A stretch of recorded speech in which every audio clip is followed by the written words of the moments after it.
In the last video, we talked about the water system for this fish room build, which you see here behind me. Now it's time to talk about the air system. And half of this air system is what has broken me. The other half was an absolute breeze, which is this here, which is a fraction of the actual project. This is just the beginning of the air system. This is not the part that's bothering me though. But let me talk about the good stuff first. So when we're talking about air for this project, we're talking about two different things. We're talking about the linear piston air pump that we're going to be using to provide air to all of these sponge filters that we're going to be using in all of the aquariums in here. These are the hydro sponge filters, because of course they are. It's the best sponge filter in the industry, and I'll say that directly to your face. The other aspect of this air project is going to be the mini split system to provide air to the building itself, because we're going to climate control this whole building to control the temperature in the aquariums rather than heating each individual tank, which would be a nightmare to put 160 aquarium heaters in one building. This building can't keep up with that kind of power demand. So we're going to heat the room instead and also cool the room in the summer. And it is that aspect of this project that has me a broken man, but I don't want to talk about that yet. Let's talk about the good things first, which is this. This is the LPH 200F, I believe, is the model number from Gemco. And the installation of this was an absolute breeze, but I'm kind of lying to you there because it's only about 1/10 of the way installed. When I showed you the water system last week and how the pipes go up to the ceiling and then they kind of terminate until the racks go in, well, I've done the exact same thing with the air system. So basically all I did was hook that up to the 1.25" hose, which is what Gemco recommended. We're going to talk about Gemco in great detail in just a minute. And then it goes into this bleeder valve and pressure gauge, also ordered by recommendation of Gemco, and I ordered it from Gemco. I got all of that installed. I got it all glued in and attached to the wall and all that. And then I just stopped it because, again, I want the tanks in place, or at least to know exactly where the tanks are going before I run that air hose to everything, or not air hose, but air pipes, which will then go to small valves, again, purchased from Gemco, and then it will be distributed to all of the sponge filters. I hope this is all making sense. So that was a breeze. It took me longer to put that shelf up on the wall than it did to do everything else, except for the fact that air pump is extremely heavy. It's the biggest air pump that Gemco sells, and it is capable of supplying air to 300 aquariums. So when we expand someday, which we're hoping to do in the future, build a new building on our property, or perhaps some warehouse will be available somewhere. I don't see that happening because there are no warehouses around us, but I'm thinking that our next expansion will be building a new building on our property. I can just move that over there, and I could do up to 300 tanks with just that one air pump, which is really, really cool. And I got to tell you a little bit about Gemco before we get into the nightmare that is this mini split system. A system I will never do again. Ever, ever, ever, ever, ever. Now let me start this off by saying I am about to tell you what I'm about to tell you because I want to tell you this, because I feel a responsibility to tell you this. I am in no way telling you this out of any kind of obligation or anything like that. I'm simply going to tell you what I'm going to tell you because I think you should know, and that is about an amazing company in the aquarium industry. I would say my favorite company that I've ever dealt with in the entire aquarium industry, and that is Gemco. I am in no way sponsored by Gemco. I'm in no way affiliated with them. I paid full price for everything we're going to talk about today. There is no privileges with this company from my standpoint, other than the fact that they are an incredible company to deal with. What I'm getting at is they don't know I'm about to tell you this. They didn't ask me to tell you this. They didn't pay me or give me discounts or anything like that to tell you what I'm about to tell you. I just think you should know. If you are going to be building a fish room, there is no other company that you should deal with when it comes to the supplies needed for that fish room. Gemco's the only one that you need to deal with. JEHMCO.com. This is a company I've been dealing with for 15 years now. When I built my fish room in my garage in 2010, back in King George, Virginia, when this whole thing got started, my cat is throwing a screw around. This is a barn. There's animals in here. Jasper, I'm gonna have to take this away from you because you're gonna drive me crazy while I'm trying to make a video, you silly guy. I dropped an Allen key, which means, yay, cat toy. This is the culprit. This is our barn protector, mouse killer. We ain't got no mice out here because of this guy right here. Don't mess with him. He's coming for you. So anyway, when I built my fish room back in 2010 in our garage, I ordered all of the things for that from Gemco. And when I say things, I'm talking about equipment, I'm talking about valves, I'm talking about all of those kind of things, bulkheads, hoses, all of that.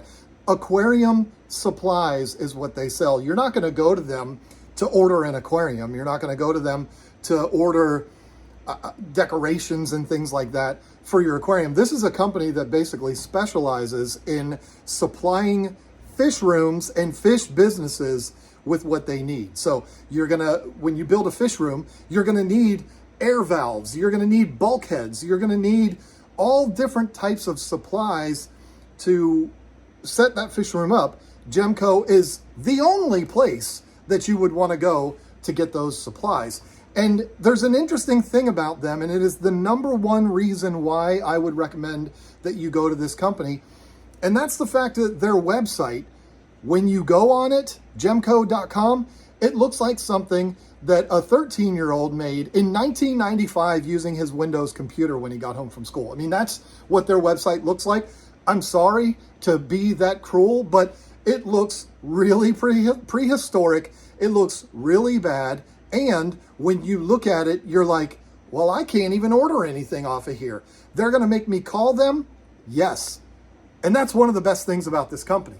And it's something that I didn't even really realize until this last go round. So here's the thing. I'm a guy probably very similar to you. I don't like dealing with people. I'd rather order something and not have to talk to anybody when I do it. I mean, hopefully whatever it is that I'm going to buy, there's enough information on there where I can get all of my questions answered just based on the description of the product or whatever, and I can just order it right there and I don't have to talk to anybody. That is best case scenario for me. But you can't do that with Gemco. You go on their website, you look at all of the stuff they have available, and it's a ton of stuff, and then you realize, I can't even order. I don't want to talk to anybody, but this is the best thing about the company. And again, I didn't figure this out until this last time. So here's the thing. I've dealt with Gemco for, like I said, 15 years now, and I've bought stuff from them throughout that 15-year period. And every single time I've called them, they've been the most pleasant and unbelievable and helpful company I've ever dealt with. I'm being serious here. They're so understanding of everything that you're doing, and they are going to steer you in the right direction as to what it is that you need for your project. So what you end up doing is you call them up, somebody, a human being, answers the phone. You don't have to push 1 for English and 2 for this and enter your account number and all that nonsense. You call them up and it's like, Gemco, can I help you? Which is amazing and unheard of in 2025. But you tell them what it is that you're doing. I'm setting up a fish room. I'm going to have 48 tanks, or in my case, 160 tanks. I need air to all these tanks. I need water to all these tanks. What do I need? And they will set the system up for you. It's incredible. This air pump, I didn't call them up and say, I need the LPH 200F, please. I called them up and said, hey, I got 160 tanks that I'm setting up in my barn. I need a air pump that'll power all of that. What you got for me? And she was like, oh man, unfortunately I got a little bad news, because you're going to end up needing the biggest one that we have, which is also, of course, the most expensive. And I was like, well, I was expecting that, because I look at the website, I see what you have available, and I know that it's probably going to be the big dog right there. And so that wasn't a shock to me at all. But then she was able to say, okay, what size PVC are you going to be using to run the air around the building? And you do know you need to run it in a loop system, right? And you know you need to do this, and you're probably going to need a bleeder valve, because this air pump is so big and so powerful. If you don't have a way for some of that air to escape, you're going to blow out the system. And these are things I knew about running the lines and all of that. I knew about a loop system, but I didn't realize that the air pump could be too powerful, so a bleeder valve is an option. I didn't know that. So it was wonderful that she was able to guide me in the right direction as far as what it is that I needed. She recommended the pressure gauge. This way you can monitor the pressure that's building up in the system, and if you need to, you can open up that bleeder valve a little bit and let some of that air escape before you blow up the whole system. These are all things that I would not have known had I not talked to the representative at Gemco. So it was an absolute pleasure, just like it always is. And it didn't stop there. When it comes to the water, the size bulkheads that I need and the configuration of the bulkheads that I need, these are things that I didn't really know. I just knew I needed to go through the glass. I was able to ask her, and she said, this is exactly what you need. They're 1/2 inch. They will supply, or you'll be able to run this much water through it, which is way more than you're ever going to need. So you don't need to go any bigger than that. This is exactly what you need. And I said, okay, I'll take 160 of them, please. It was amazing. And that's the best thing about this company, is that you're not unsure as to what it is that you need. And that's why their website is that way. It finally clicked in my head that the reason why their website looks like something that was put together in an afternoon in 1995 is because they don't want you to buy the wrong stuff. They want you to call them so that they can make sure they're setting you up with what you need. It saves you money because you're not buying things that you don't need. And in reality, in 2025, in a retail setting, it's saving them money too, because if you buy the wrong thing, you're going to figure out a way to blame it on them, and they don't want that to happen. So they would rather talk to you and guide you through the process than have you buy the wrong thing. And I just have to tell you, I love that. I love this company. Again, every time I've talked to them, I've bought from them in bulk probably 5 times in the last 15 years. Every single time has been the exact same scenario. I don't want to call, I don't want to talk to anybody, but I do it anyway. And when I hang up the phone, I'm like, you know what? That was the best. Gemco is the best. I love this company so much. So I might call them up again next week just to say, hey, thanks, because this is amazing what you're doing here. I don't know. It's kind of goofy, but they know they're doing a good job. Gemco is the best. If you are setting up a fish room, you just have to deal with them because they're the best. Don't be ordering stuff that you don't even know what you're getting off of Amazon and all that nonsense. Their prices are just as competitive as Amazon. Do the right thing. Contact Gemco. Get what you need.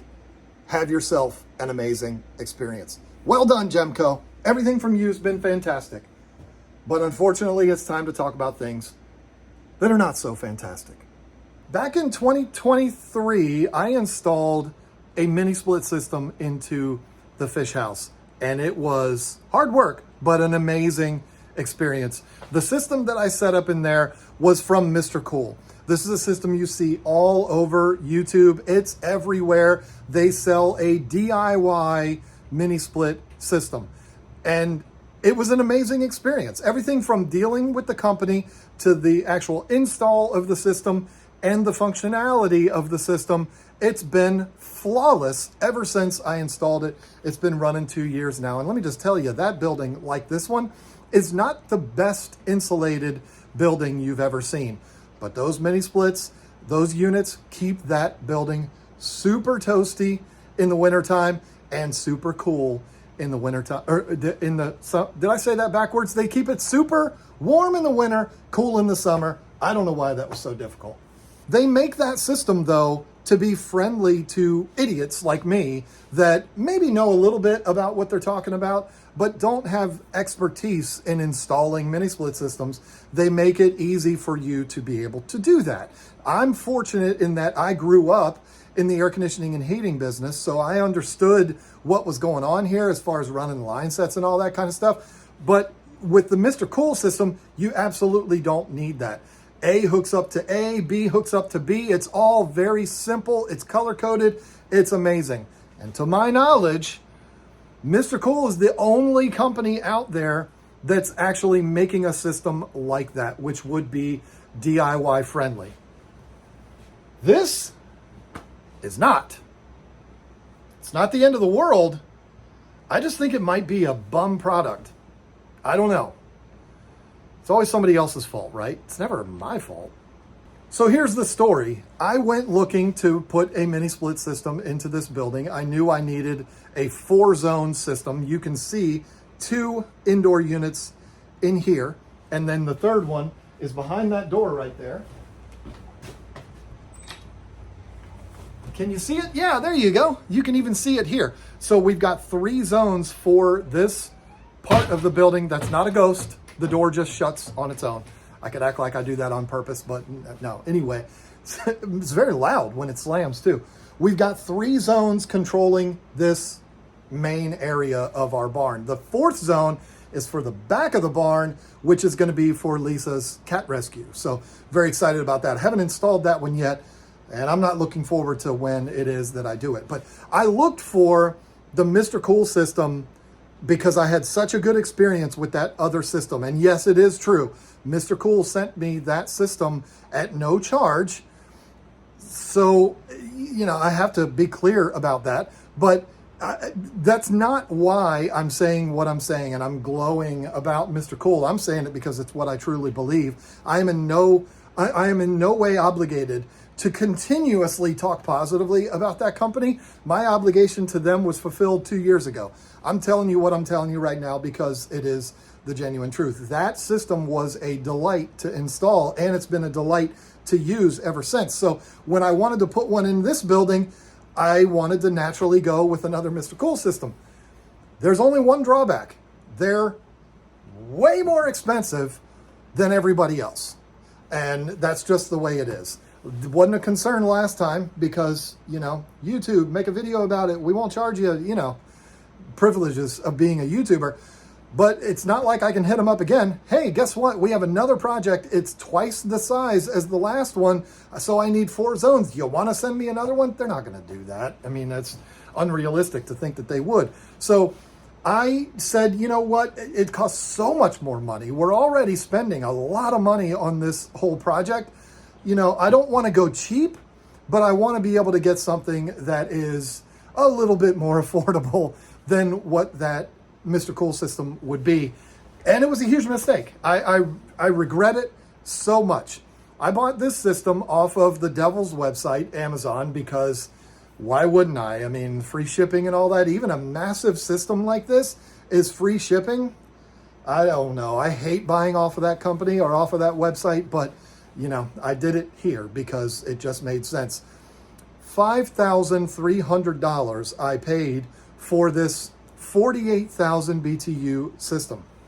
It's got 4 indoor units that are, 2 of them are 18K, 2 of them are 12K. So we've got an 18, a 12 down there, a 12 in the snail room, and then there'll be another 18 back in the back of the barn. When you start doing your research on HVAC systems or mini split systems, you'll learn about BTUs. That's how the whole industry runs. That's how you determine what size system you need is based on the BTUs, blah, blah, blah. Who cares about all of that? The point is, it's a big system, came with a big condenser unit for the outdoor unit. It's a monster of a system. And so even saving money with buying this as opposed to the Mr. Cool, It still cost me $5,300. It's a lot of money. I don't care who you are. The other place where Mr. Cool shines over something like this is the access to information. I actually spoke to Mr. Cool back in 2023 when we did that job or did that project, and it was a lot like dealing with Gemco. It really was. They were amazing. It was like, this is how far away the indoor unit on this side of the building is going to be, and this is how far it's going to. So they made sure I got the line sets right, because you're not supposed to cut into Mr. Cool line sets. You're supposed to just hook them up the way they come. And so they wanted to make sure I didn't have way too much access and all of that, or excess, not access. And so it was just a very pleasurable experience dealing with Mr. Cool. No, it's not because they sent it to me for free that's making me biased this way. It's because it is a different scenario when we're talking about mini split systems that are not Mr. Cool. I basically had whatever information was on Amazon is all I had about this system, and it was fine. I mean, I felt like I had enough experience to where I knew what I was getting and I knew that it was going to be fine. So here's what happened.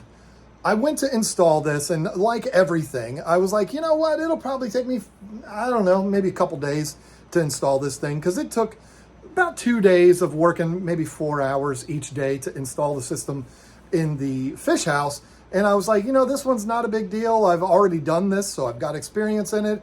Probably take me a couple days, I'll get this thing installed.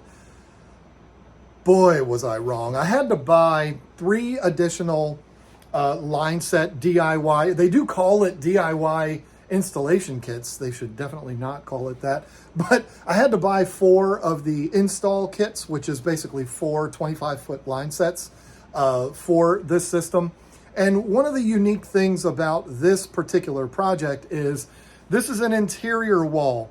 So the line set had to run through the snail room. In fact, it's not even up there permanently yet. It's kind of drooping down and it looks really bad right now. I'll tighten it up later on, but had to run it through the ceiling and then out of the building, down the wall, and then across to where the condenser is.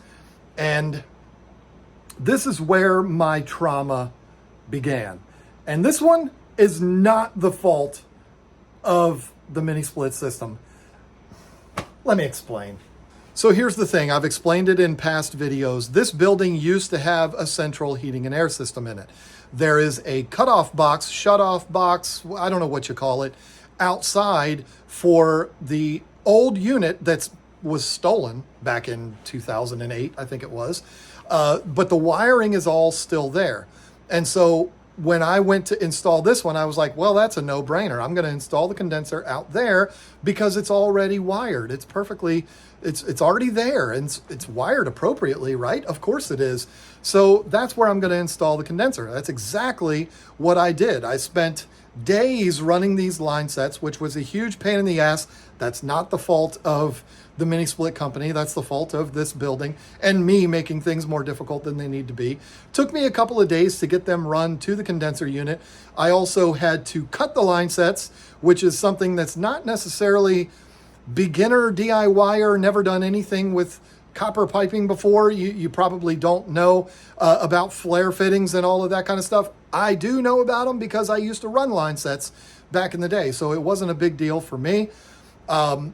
I had to cut them to fit, which meant, you know, cutting the flare on them and all of that kind of stuff.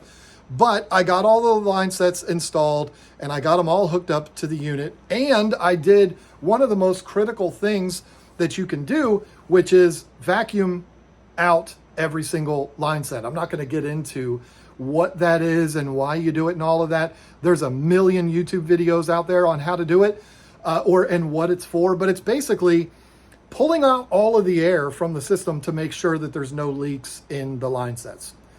I was very fortunate. I've done this before. I know to use a delicate hand when you're bending this and stuff like that. I didn't have any leaks. I was like, man, this has been a pain in the butt, but it's going very, very well. This is great. I'm excited. No leaks. Wow. First try. Ha! Pat on the back to John.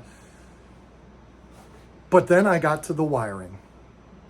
See, I knew there was wiring out there, but I never bothered to check what that wiring was, what gauge it was, any of that. And it was wrong. The shutoff box, cutoff box, whatever you call it, breaker box, I don't know. The box out there was really, really old. It was like 30 years old. So that was toast. I had to replace that. Not a big deal. They're like 25 bucks at the hardware store. It is what it is. I replaced that. I hooked it all up to the system or to the wiring, which I don't like doing wiring, but it's pretty simple. Turn the breaker off. You're not at really any risk. Hook everything up and you should be good to go. Once everything's all wired up according to the instruction manual, when it's all wired and hooked up, you should be good. I went to hook it up to the original box, the one that was here for 30 years. And as soon as I turned the breaker on, boom, it popped. Tried it again. Maybe I just didn't like it the first time. Tried again. Boom, popped again. Daggone it. What is wrong with this thing? That's when I decided to buy a new cutoff box. Same exact thing. So I'm looking at it and I'm like, well, this is kind of a no-brainer. This is a big system. This is a system that requires a lot of power. The wire that's run is not appropriately sized to carry that much power. It was a 14-2 wire. Electricians, no. I'm not an electrician, but an electrician is like, come on, dude. Did you really hook that up to a 14-2 wire? You should have known better. You're right. I should have. It needed a much bigger gauge wire. So what this meant was I was going to have to replace that wire from that condenser all the way to my circuit breaker panel. And that's where I draw the line.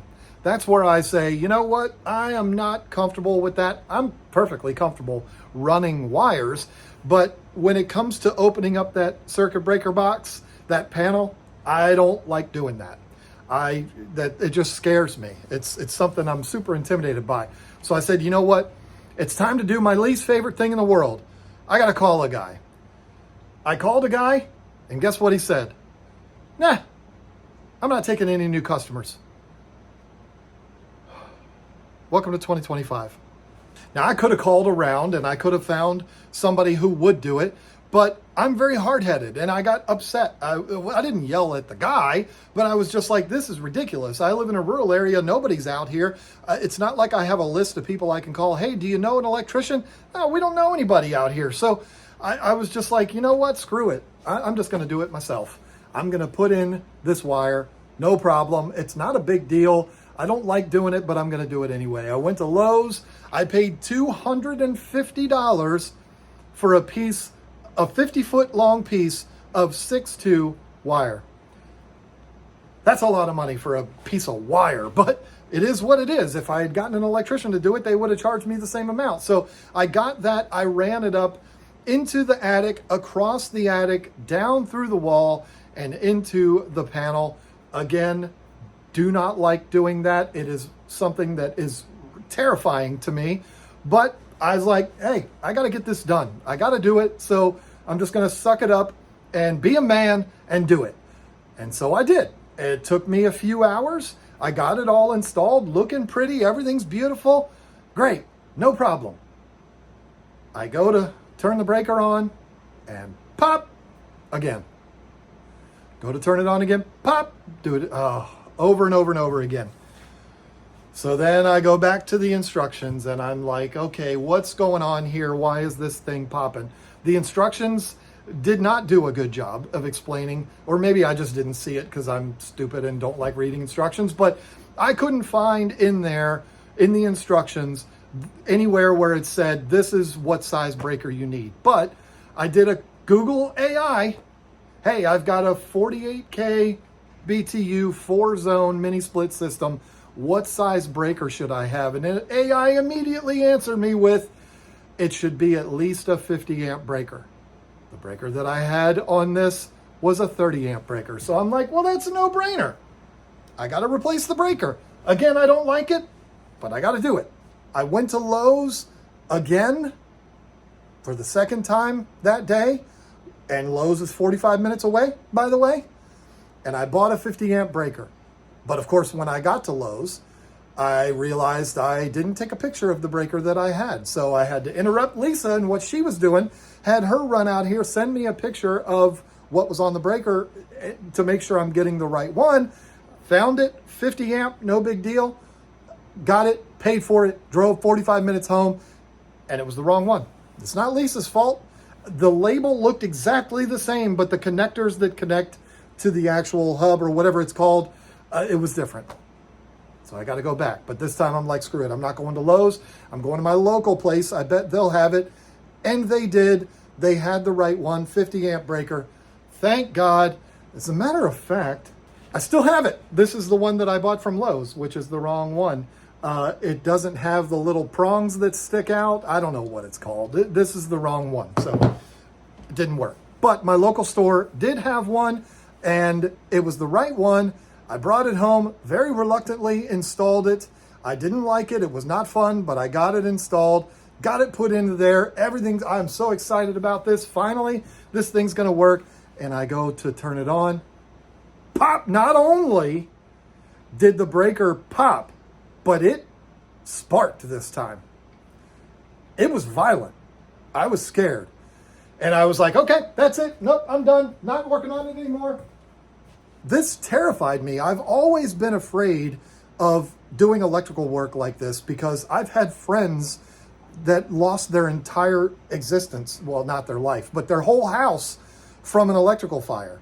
This is something that's always scared me. And so when I see sparks, I'm like, that's it, I'm out. No, a pro needs to do this. So I just walked away from the project for a couple of days, and I'm like, you know what? The weather is kind of nice right now. It's not an emergency. I'll just figure out who I can call to have come out here and check this whole thing out. And, it'll cost me several $100s, I'm sure, but it'll be worth it. I'm not messing with it anymore. But then something beautiful happened. And it's one of the things that makes me absolutely love YouTube. I did a live stream where I explained this whole story. The trials and tribulations of installing this mini split system and how frustrated I've been with it. And I explained it in this live stream exactly the same way I just explained it to you. And somehow, from that explanation, one of my followers knew exactly what the problem was. AVman3369. He said, hey, he's put up a comment. Thankfully, he did this in the replay, because if he had done it live, I would have never seen it. Also, big shout out to Dennis McKelvey, who reached out and wanted to help out with this too. But the comment that AVman3369 put up explained exactly what the problem was and what I needed to do to correct it. And I was like, no, it can't be that. I'm not saying that I couldn't have made a mistake, but it can't be that simple. What he explained to me in that comment, I'll put the comment up on the screen right here so that you can see it. But he basically explained that I wired that cutoff box wrong, that I wired it backwards. And I was like, can't be that simple, but I certainly could have absolutely done that. And I immediately, this was the morning after the live stream, I immediately went out there and I looked at that box, and sure enough, he was exactly right. I had hooked it up wrong. I'm not going to try to explain how it was wrong, but it was wrong. So it literally took me 5 minutes to swap the wires around into the proper configuration. And I came in here and I turned on the breaker, and guess what happened? I heard that sound. If you've ever had a mini split, you know that sound.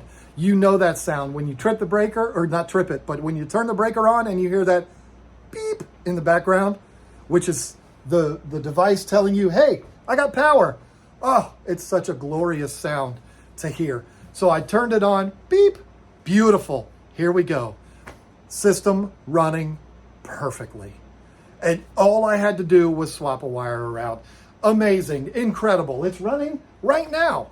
So you're probably wondering, well, John, you said this was one of the worst experiences, and you said that you blamed the mini split company itself, but none of this that you've described has anything to do with the mini split company, with the manufacturer, or anything like that. You're absolutely right, but I'm also not done with this story. So I got it running, all 3 zones. This building heated up so fast. It was beautiful. I was like, this is fantastic.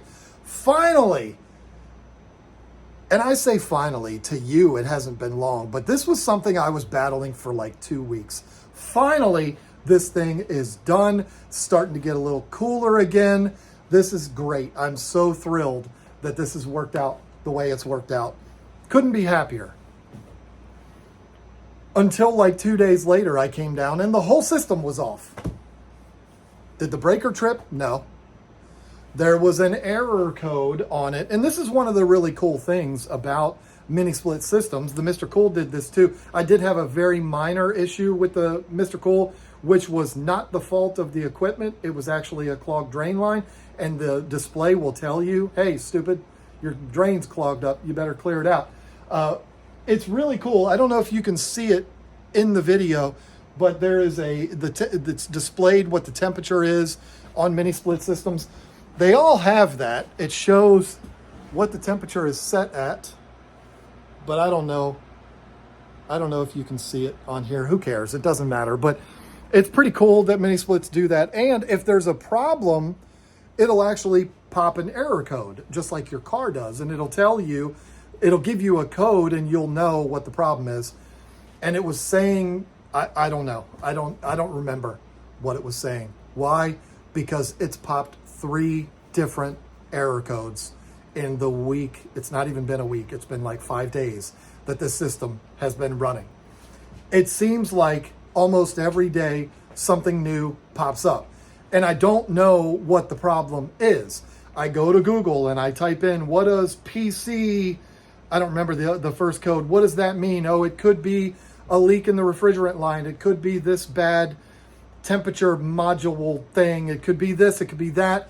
The first thing that they recommend is reset the system. Okay, no problem. Go turn the breaker off, let it sit for 5 minutes, turn it back on again, everything resets. Oh, we're good to go. Until the next day, when another error code pops up. And then I do the same thing. And then the next day, another error code pops up. It's been nonstop for the last 5 days. 3 different codes that have popped on this thing, and I haven't fixed any of them. All I've done is reset the system, and then it does appear to be working, but is it really working? It's not working at its best. I don't know. So I've reached out to the company, and I've gotten 0 response. 0. And that is why it's frustrating to me. The last one that I had was EC53, I think is the code that I had, which when I put that into Google, it was actually very clear. It was like, this is the problem. So go look at this problem. I went out and looked at the little sensor doohickey majigger thing, and it looked fine. How do I know if the thing's broken? I don't know.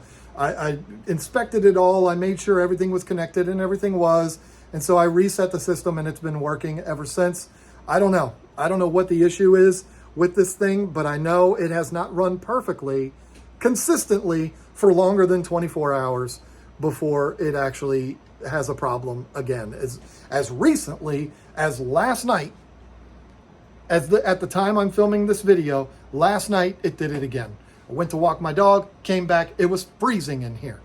And it was popping EC03, I think that, or EC, I don't know, who cares? It doesn't matter what the code was. Every day it's been a different code. And every day I've reached out to the company through their website, and I've gotten no response whatsoever. I understand it's Thanksgiving week.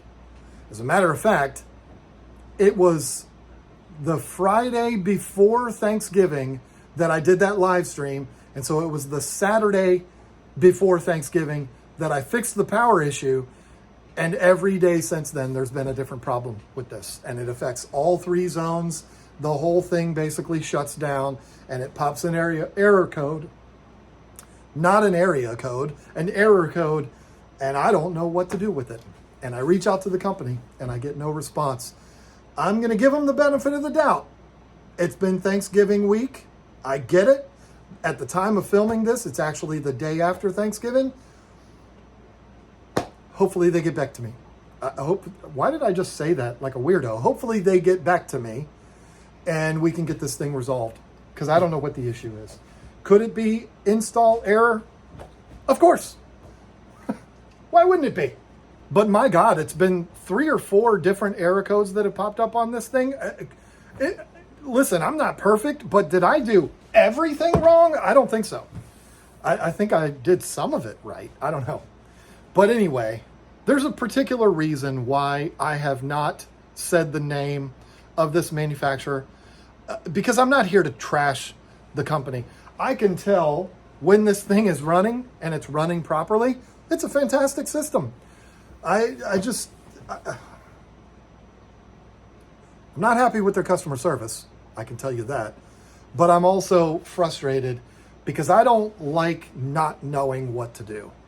If I set up a fish room and I've got a leak in an aquarium, I know exactly what to do to fix that. If I have this issue or that issue, I'm a pretty handy guy. There's a lot of things that I can deal with. If there's a problem, I can fix it, and it's not a big deal. I don't want to add it to my list of things that I need to do, but if I need to fix something, fine.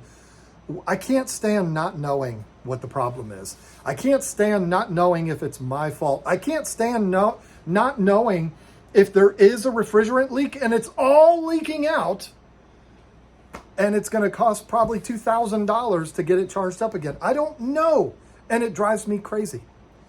So it's probably not the company's fault. But I do think, I have a suspicion, I think it might be the outdoor unit. There's something faulty with that unit because there was a little bit of shipping damage. Obviously, this is a giant system that came on a pallet.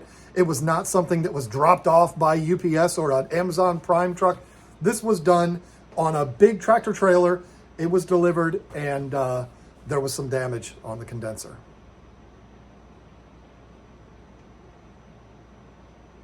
You can come in, I can take a break. Lisa's here. So anyway, I don't know if the company's to blame, if I'm to blame, if I don't know. I mean, who knows?